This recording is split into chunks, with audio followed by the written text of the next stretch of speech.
grazie veramente per il grandissimo onore per averla qui. In un momento che lega appunto la rappresentazione al San Carlo, ma anche quello che molto spesso è nel cuore di Napoli, la figura di Caruso, che effettivamente è partita da qui con grande coraggio ha, inanellato una serie di record nei confronti appunto di un nuovo mondo del repertorio, di chiaramente anche quella grande sfida che era la nascente industria discografica del vinile e il grande schermo. Ripeto, un repertorio immenso e ci sono, molte affinità in realtà con quello che è avvenuto un secolo dopo, anche con quella sorta di apertura di porta fondamentale che era stata garantita dal Metropolitan di New York, per lui appunto nel 1903, per lei nel 2006, con Traviata, in giro per il mondo, trasmessa veramente ovunque. Io ho notato veramente un grande parallelismo che con la prima edizione abbiamo voluto quasi siglare con un passaggio di testimone, e quindi in questa chiacchierata mi farebbe piacere che venissero fuori un po' tutti gli aspetti di quelle che sono effettivamente sia le analogie con il grande Caruso, ma anche ovviamente quelle che sono le caratteristiche dell'unicità della sua voce, perché ovviamente primo tenore realmente mondiale ovviamente è stato Caruso all'inizio del Novecento. Lei effettivamente è stato definito, a parte re dei tenori, tenore dei tenori, la star globale, anche indagata nel privato, ma soprattutto che ha saputo raggiungere il cuore del mondo intero, grazie sicuramente a una preparazione formidabile, folgorante, ma nello stesso tempo a un'umanità che pochi hanno sul palcoscenico. Quindi io le chiederei innanzitutto quali sono un po' i segreti del dar voce all'eroe, perché il tenore è l'eroe del nostro melodramma, del nostro teatro, e soprattutto in questa sorta di compromesso tra passione, istinto e grande studio. Va bene, di rispondere nell'ordine giusto, perché queste sono tante domande messe in una. Prima di tutto devo dire certamente che l'onore è da parte mia, sicuramente non da parte vostra, perché io sono qua quasi senza parole, perché guarda, un onore di essere almeno messo nel stesso contesto insieme con un supereroe come Enrico Caruso è già una cosa molto onorevole, e mi fa veramente arrossire nel momento che lo dico. Io non so il perché, non posso spiegare quello che è stato spiegato prima sul premio, ma quello che so che sono forse al momento il numero uno, nel senso che sono il più felice e il più fortunato tenore del mondo, questo si può dire sicuramente, perché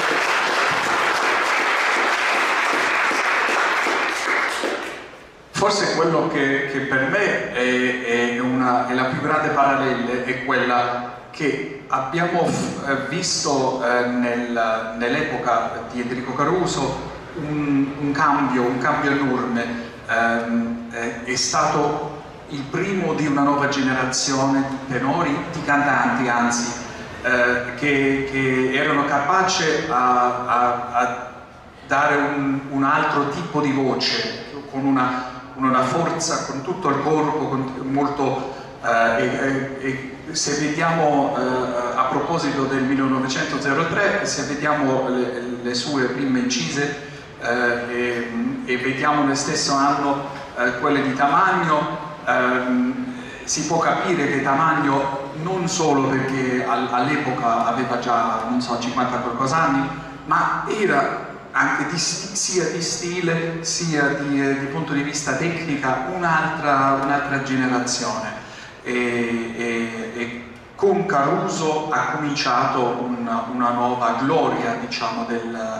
dell'opera e di questo mestiere. Quindi si può vedere non solo, io non parlo come riferimento, non di me, ma veramente che si è cambiato di nuovo un po' il mondo, perché poi oggi purtroppo forse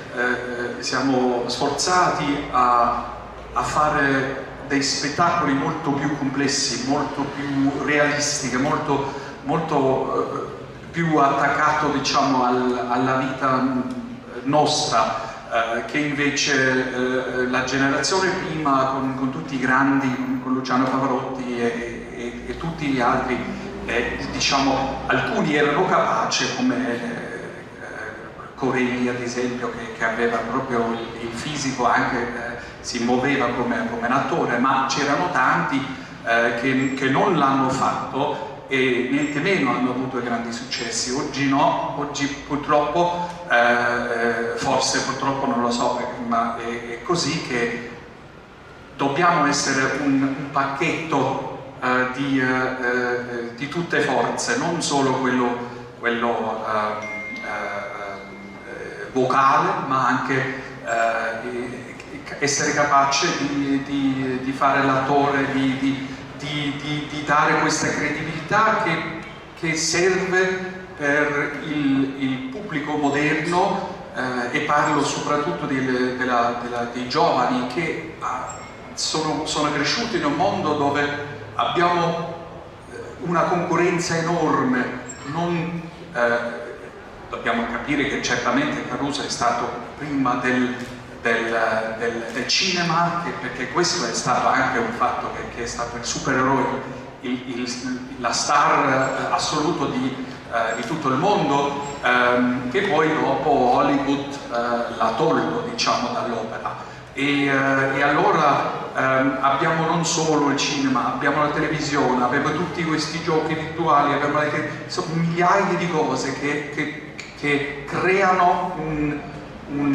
mondo estremamente realistico, che quindi anche noi sul palco dobbiamo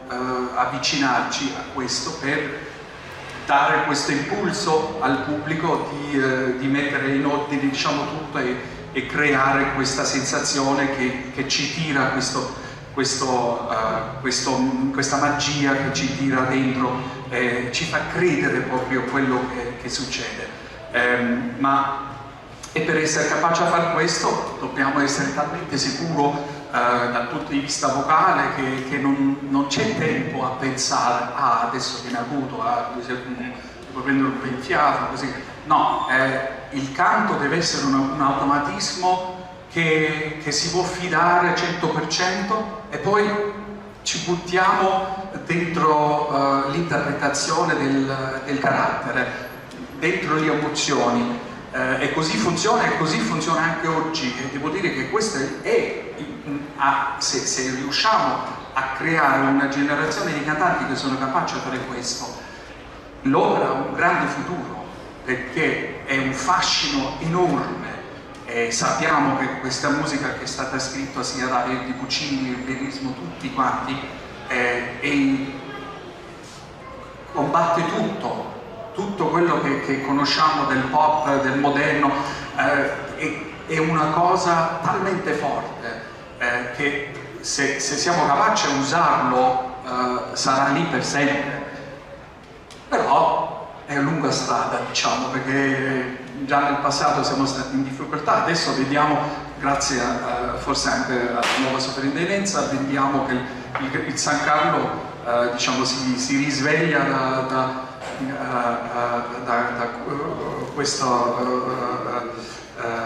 questi periodi un po', diciamo, più calmi, e magari arriverà in forma simile a quella che c'era e merita, come il teatro più vecchio e più importante del passato. Fino agli anni 60 è stato uno dei più grandi del mondo, e sono quasi sicuro che saremo anche, che lo vedremo tutti noi nei prossimi anni, che sarà di nuovo in questa categoria. Sì, no, sarà così. Guarda, solo paragone con un Enrico Caruso, io non sono capace a fare tante parallele, perché guarda, è troppo importante questa voce per sì, vedersi simile a quel genio. Prego.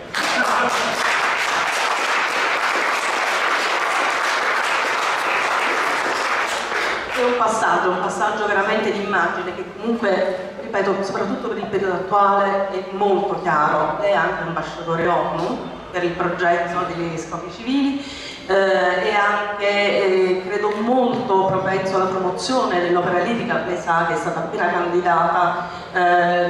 come patrimonio immateriale dell'UNESCO, quindi ci tiene a capire come sta vivendo, diciamo, da un lato, proprio come ambasciatore ONU, il clima di questi giorni, e quanto l'opera lirica effettivamente potrebbe essere il veicolo per superare tantissime difficoltà e anche probabilmente aiutare le nuove generazioni.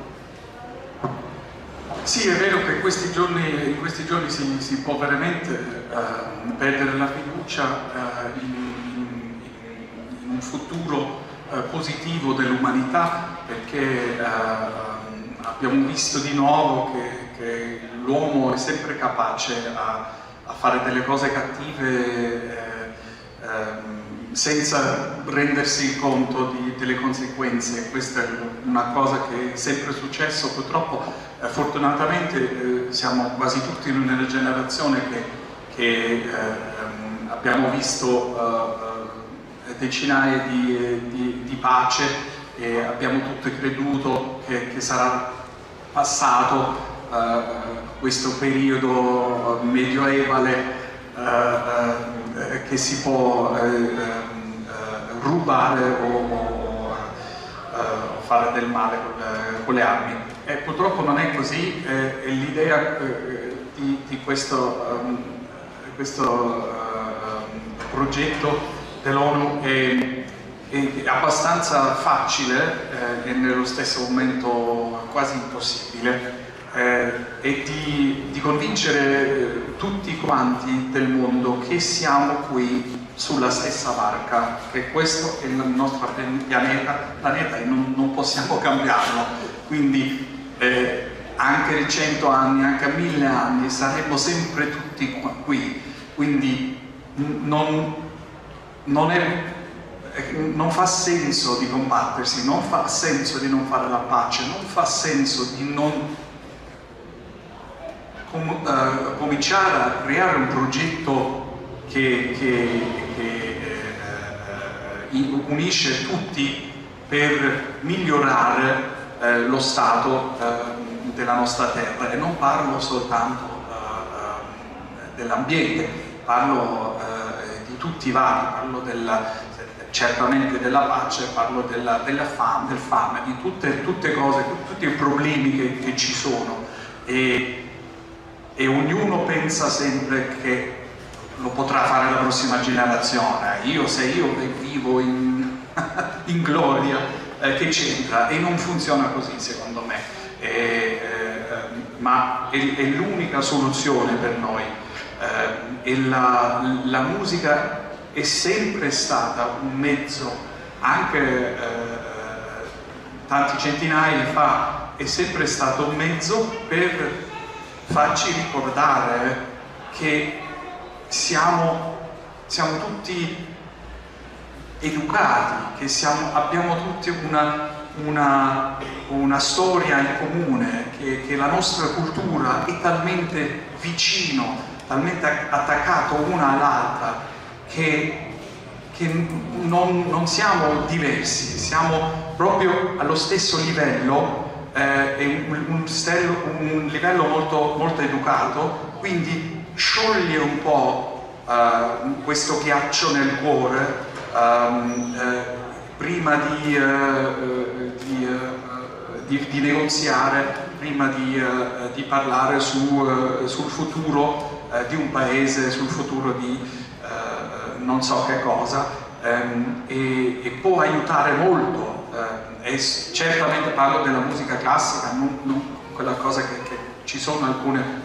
stili di musica che fanno forse il viceverso, che creano un'aggressione,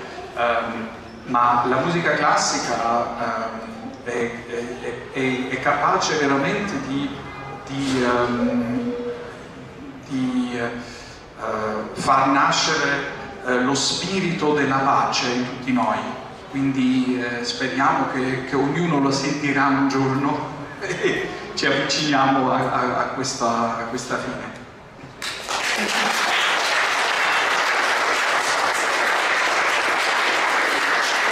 Speriamo veramente. In una recente intervista lei diceva: speriamo che le nuove generazioni possano veramente tornare a concepire l'opera come qualcosa di quotidiano, un'esperienza quotidiana, come all'epoca di Caruso.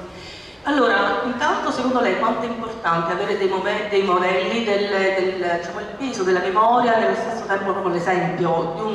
di quelle che sono non soltanto le grandi voci, ma proprio le grandi personalità sul palcoscenico, nell'arte, insomma, io credo che qualunque diciamo, artista, qualunque talento che inizia il suo percorso guarda dei modelli, quali sono stati i suoi? Ho sempre cercato, sì, secondo me forse sono due strade che un giovane musicista può andare. Una è di vedere quello che è intorno e cercare di seguire questo, o di girarsi e guardare quello del passato e trovare lì forse una ispirazione. E io, secondo me, ho sempre guardato indietro, anche se ho cominciato a cantare in un momento dove i tre tenori erano il massimo del mondo. Io ero sempre un grande amico delle registrazioni del passato, perché lì c'era non è facile a spiegare, però secondo me un cantante del passato aveva non solo una bellezza della voce, una interpretazione del testo da parte, ma anche un'eleganza enorme, vocale, che proprio è una gioia enorme, mentre quello che io ho sentito quando fine 80, inizio 90, e mi sembrava troppo aggressivo questo sforzo di come hanno trattato la musica. È moderno, cioè capisco che uno deve andare avanti, l'interpretazione si deve cambiare verso, diciamo, quello che succede d'intorno, ma questa musica non è stata creata in un tempo talmente veloce, talmente hectic. Cos'è hectic? Non so molto, quindi è stato creato in un mondo molto più calmo, e secondo me questo si deve anche sentire un po' nella voce, che c'è sempre questo piccolo sorriso, anche se uno è, sai, in difficoltà e soffre, sì, soffre, ma senza buttarsi e perdere la testa. E quindi questo è stato il mio idolo. È difficile, perché idolo è una cosa, io sono sempre stato dell'opinione che se uno ha troppo fascino per una certa voce, la tendenza è sempre che cerca di replicarla e di veramente imitare, e secondo me così non si fa una grande carriera. Si fa una carriera quando una volta capito cos'è la voce sua, e poi creare il suo stile a base di quello che sente, a base di quello che fisicamente c'è, e non a base di quello che ci piace, e purtroppo a volte uno ha una voce che non ha niente da fare con quello che vorrei fare, quindi non si può cambiare lo strumento, si può cambiare la tecnica, si può cambiare il repertorio, ma non si può cambiare la voce, quindi è quella che è. Io sono molto molto molto fortunato di aver scoperto dopo, diciamo, forse i primi 10 anni questo tipo di voce che c'è dentro, che mi permette a fare, non vorrei dire tutto, ma quasi tutto il repertorio, il francese, l'italiano, il tedesco, e ovunque sono andato e ho chiesto per non prendermi come tenore italiano, come tenore francese, come tenore tedesco, ma come uno che è capace di fare questo e quello allo stesso tempo. Mi sono sempre detto no, così non funziona, non funziona fare una carriera così neanche. Tu devi specializzarti in un angolo e poi basta. È una cosa molto noiosa, e poi io dicevo sempre, ma c'è Placido Domingo che ha anche fatto questo e questo, ha fatto quello, e è stato abbastanza in tutti i repertori è stato molto successivo, quindi ma no, questo è la, sai, quello che deve essere sempre uno fuori della regola, ma la regola è altra. Ma alla fine sono riuscito a fare quello che mi è sempre piaciuto a fare, e per quello che dicevo anche prima, che sono molto fortunato di aver trovato il mio sogno in realtà, che potrei proprio scegliere tutto quello che mi piace, e ho spesso scelto molto il Teatro San Carlo, la città di Napoli, che mi piace da morire stare qua, c'è solo, non sono un cantante della generazione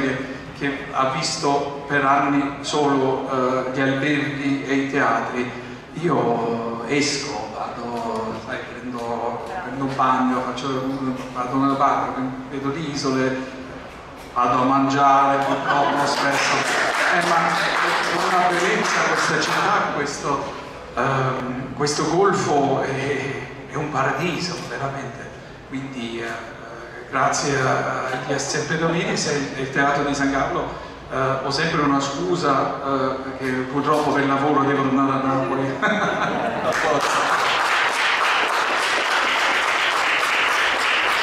È stato definito il tedesco dal cuore latino, possiamo dire anche un po' napoletano. C'è un angolo particolare, diciamo un qualcosa, un posto dove le fa piacere tornare a Napoli, al di là del palcoscenico? Sono tanti posti, guarda, io ho visto, nessuno ha visto tutte le chiese di Napoli, questo è sicuro. Adesso si aspetta, scaricata la batteria, ma non si può. Lo faccio così, va bene. No, sì, è tornato. Ah, grazie, perfetto. No, ma fortunatamente ho degli amici che hanno un terreno stupendo su Capri, quindi questo è uno dei posti dove io potrei stare giorni, settimane, solo guardando il mare. Il tramonto lì è una cosa unica. Poi già come giovane sono stato sulla penisola sorrentina, la costiera amalfitana, tutta questa zona qua, ma la città ha una cifra infinita di tesori, i Caravaggi, tutte queste no, non si può, il Capodimonte certamente, il bellissimo giardino che è intorno, sono dei posti. L'anno scorso abbiamo scoperto un posto sotto il chiostro lì, dove hai l'impressione che sei nella campagna, solo che guardando intorno vedi che sei in mezzo a Napoli, quindi ci sono dei posti segreti che veramente creano un'atmosfera unica in questa città. E anche, guarda, si può oggi anche andare al quartiere Spagnuolo perché senza aver qualche paura, no, funziona, è diventata una città molto più aperta al turismo a lungo tempo, diciamo. Prima si pensava un turista viene solo una volta, quindi lo possiamo maltrattare, non importa. Oggi credo che tutta la città ha capito che quelli che vengono trattati bene tornano spesso. Un'ultima curiosità, perché mi dicono di chiudere. Ultima curiosità, il repertorio, come si diceva, è immenso, ma è immenso appunto anche in Caruso, al di là di quello che effettivamente diciamo così, il discorso condotto dalla voce, cosa, cioè sicuramente un ruolo che ha nel cuore, qualcosa che non ha mai cantato e che vorrebbe cantare. È difficile a dirlo perché guarda, sono pochi ruoli che non ho cantato e che non ho sulla lista dei prossimi anni. Sono alcuni ruoli nel verismo come Fedora, Gioconda, che non ho cantato ancora, che mi piacerebbero farlo, ma sono dei caratteri che mi piacerebbero farlo una volta, come Ox nel Cavaliere della Rosa, oppure anche questo Scarpe, che è un personaggio molto interessante dal punto di vista drammaturgica, ma questi sono dei scherzi, diciamo, che non è che non ho l'idea di diventare baritono e poi basso e poi che so cosa, per allungare. Per il momento mi sento molto bene in quello stato di tenore. Sì, no, quindi no, non credo che c'è un ruolo che veramente ho perso, che sono alcuni ruoli che ho cantato con tanto piacere nel passato, che purtroppo adesso non ne faccio più, come Alfredo nella Tapiata o come Ferrando, e così fanno tutte, che ho fatto tantissime volte. Rodolfo ha cantato molto, con tanto piacere, l'ho cantato spesso, adesso di nuovo, l'anno scorso fortunatamente, perché è stato veramente un sogno di rifarlo, ma sono tanti ruoli che ho fatto e pochi che mi mancano, quindi non c'è niente di grave che credo che piango nelle cucine. Grazie.